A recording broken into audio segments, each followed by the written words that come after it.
We celebrate New Year at the beginning of every year as per the Gregorian Calendar. Happy New Year! Wow! Great! But can you guess the great celestial event of this day? You're absolutely right. It's nothing. Which means you could pick any date from the calendar and term it as New Year. But you may ask, what is the relevance of a celestial event for celebrating New Year or any event for that matter? Well, before I answer that, let's first understand what is time. In physics, time is considered to be one of the 4 dimensions along with 3 dimensions of space. Time can be measured in various units, from seconds to minutes, hours to days, weeks, months, years, etc. But what is the basis of measurement of time? As per the Western calendar, it's purely based on Earth's rotation and revolutions around the Sun. Let me explain. The Earth rotates around its own axis in 23 hours, 56 minutes and 4 seconds. The Earth orbits around the Sun in 365.242 days, which is rounded off to 365 days. This forms a day and a year in the Gregorian calendar. Now, these 365 days are randomly and unevenly broken up into months ranging from 28 to 31 days. A leap year is added on every 4th year. This is to adjust the 0.242 days accumulated over the 4 years. This still leaves an error of 1 day in every 3030 years.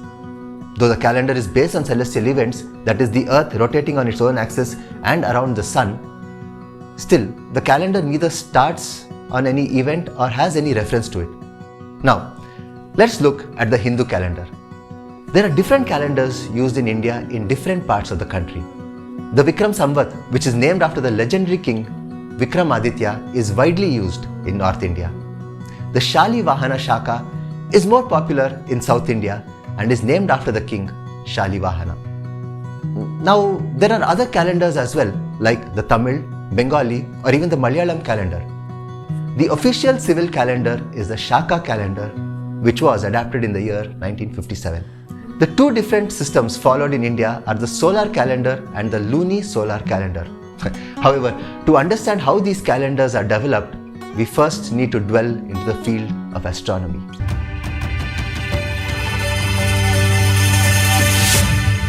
Before we start our journey into this, let's get familiar with a few phrases.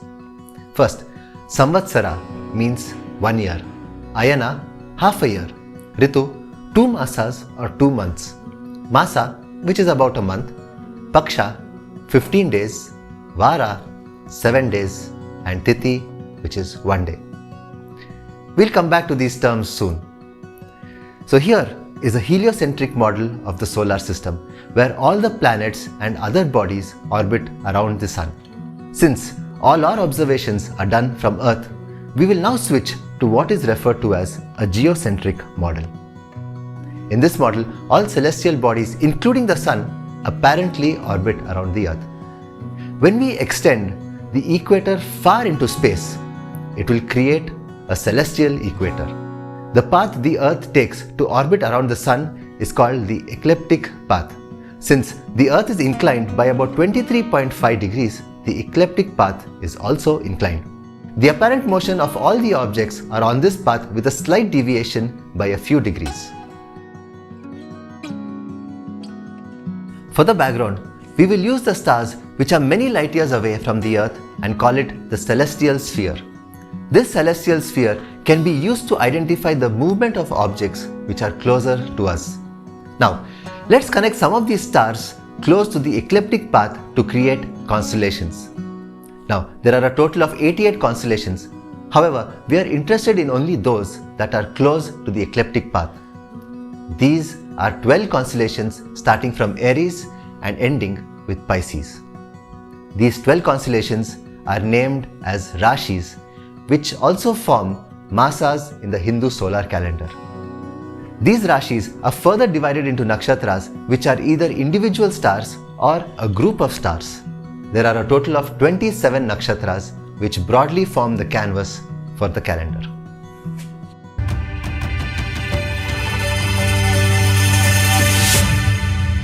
Let's start with the Sauramana calendar. A typical solar or a Sauramana calendar starts on the 14th of April when the sun enters the Aries constellation, and the year is complete when the sun gets back here. Each Samvatsara has a name and cycles through a list of 60. The year 2024 and 25 is called Krodhi Nama Samvatsara. Next, let's look at the apparent movement of the sun. If we see the morning sky on the 21st March, say from the equator, we see that the ecliptic cuts the celestial equator. This is called the spring equinox. If we notice the sun every day for the next 3 months, we will see that it starts moving to the north. By the 20th or 21st of June, the sun has reached the extreme point in the north. This is a summer solstice. Now the sun starts his journey towards the celestial equator, and on the 21st of September, he is back on the equator. This is the autumn equinox. And by 21st December, he is at the end of his southern journey. This is called winter solstice. Thereafter, he returns to the celestial equator. The period from the celestial equator to summer solstice is called Uttarayana, and to the winter solstice is called Dakshinayana. These are the 2 ayanas or half year in our calendar. The sun covers all the rashis in this year. These are the months in the Sauramana calendar, and they are named after the rashis. Getting interesting? We are still scratching the surface of astronomy here. So please stay with me and I will promise it gets more interesting.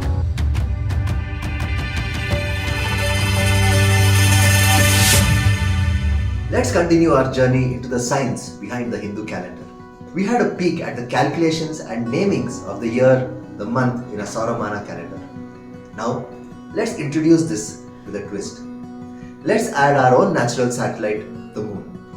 A moon completes one orbit around the earth in about 27.3 solar days and an additional of 2.2 solar days for it to catch up with the sun, which is also moving. This makes a synodic month of 29.5 solar days. So, effectively, a lunar day is 1/30th of a month. It is also calculated when the longitudinal difference between the sun and the moon is at 12 degrees or multiples thereof. Starting from a position when both the sun and the moon are together, the moon progressively moves away from the sun till it is directly opposite to the sun and is 180 degrees apart. Thereafter, it moves back towards the sun till both of them are in the same longitude. The 30 lunar days is called tithis. 15 tithis make a paksha and 30 tithis become a masa. When the moon and the sun are in the same longitude, this is called Amavasya or the new moon. Since the moon is in between the earth and the sun, we can only see the shadow of the moon. This is the start of Shukla Paksha. This is also the start of a new month in South India. After Amavasya, it is Pratipada, Tvitiya, Tritiya till Chaturdashi. Then it is the Purnima or a full moon, which is also the start of a new month in North India.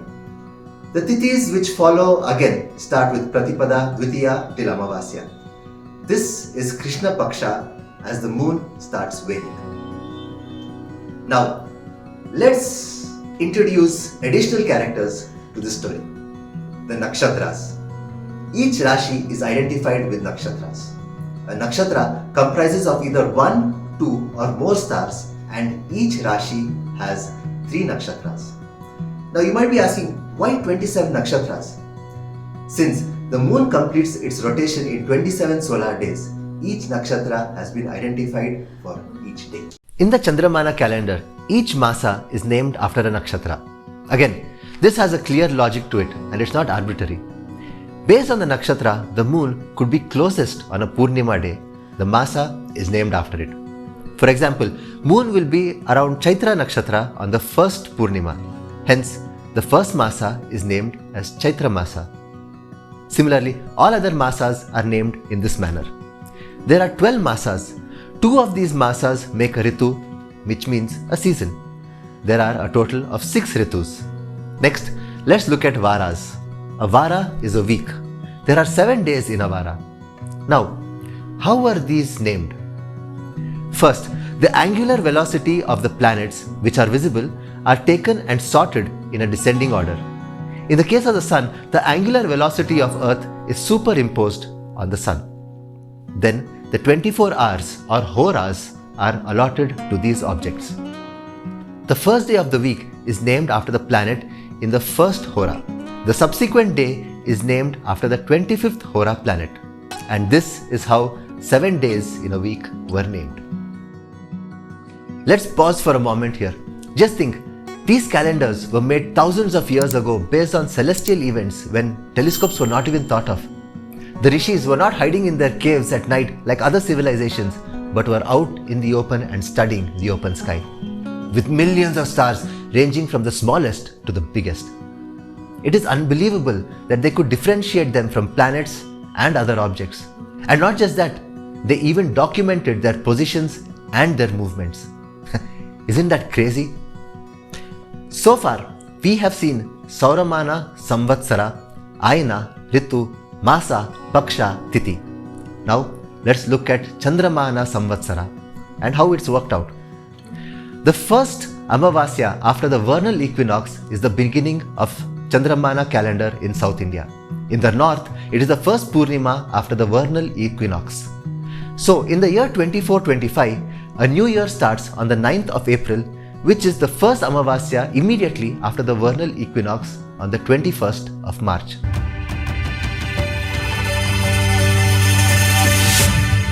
That was an amazing journey into space and time and has been the most educative astronomy adventure for me. The Hindu calendar is the most scientific and precise metric of time, taking into consideration the celestial objects and various events. Compared to this cosmic art, the Gregorian calendar looks like an amateur scribble. If you like our videos, please like, share and subscribe to our channel so that we can bring more content like this to you.